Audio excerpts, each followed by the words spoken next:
President Obama heads to the Chicago area today to talk energy at the Argonne National Lab, while local Congressman Adam Kinzinger has some ideas on solving the country's energy needs. Now, he serves on the House Energy Committee, and he joins us now live from Washington. Congressman, good to see you this morning.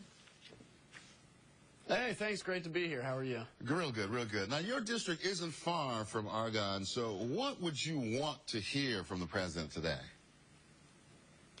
Well, look, I think funding alternative sources of energy is great, but here's the big issue is with our energy needs in this country, we're actually finding out that we're really the Saudi Arabia of natural gas and of energy as we're really discovering what's out there.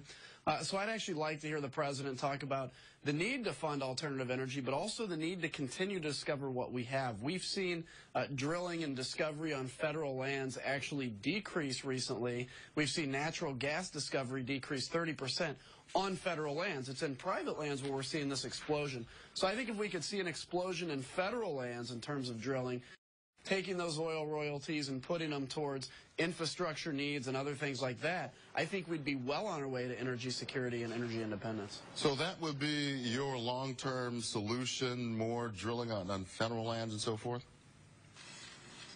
No, it's an all-of-the-above strategy. So I think the drilling needs to happen now because, as you see, $4 a gallon for gas is a big issue. It's what we're paying right now at the pump. But you go beyond that and say also fund alternative energy. Find out how in 20 or 30 years our kids won't be reliant on gas. And frankly, gas may be a relic of the past. And people kind of chuckle when they say we used to put that in our car. So it's kind of an all-of-the-above strategy. Take our needs now, but also do have some funding for the future so we can see how we get off this addiction to oil in the first place. That'd be a great position to be in. And I think as a nation, look, we put a man on the moon a number of years ago.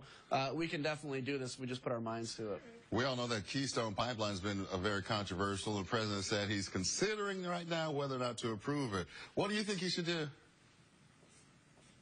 Well, I obviously believe he should approve it. And in our meeting with the president a couple of days ago as he met with House Republicans, my indication is that he is going to approve it. It sounds like he said there's an announcement in a couple of weeks, kind of implied it was an announcement we're going to like. So, again, it helps to bring, oil being produced by our neighbor to the north to the refineries in the south to be part of this energy independence mix. It'll create a lot of jobs in the construction of this pipeline.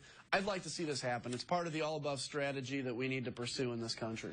Congressman, before we let you go, we're still talking about the budget, and the president's been on this so-called charm offensive this week. Is he making any headway? I think so. Look, really the devil's in the details, but I enjoyed the president coming to talk to us. I think there's an area for middle ground here where we can get some things done. And if we can get there, the American people will take a deep breath and they'll smile because they'll think that Washington can finally get something done again. Because it's been a rough few years, that's for sure. Congressman, that's an understatement, sir. We appreciate you being with us, sir. Stop by and see us when you come back home.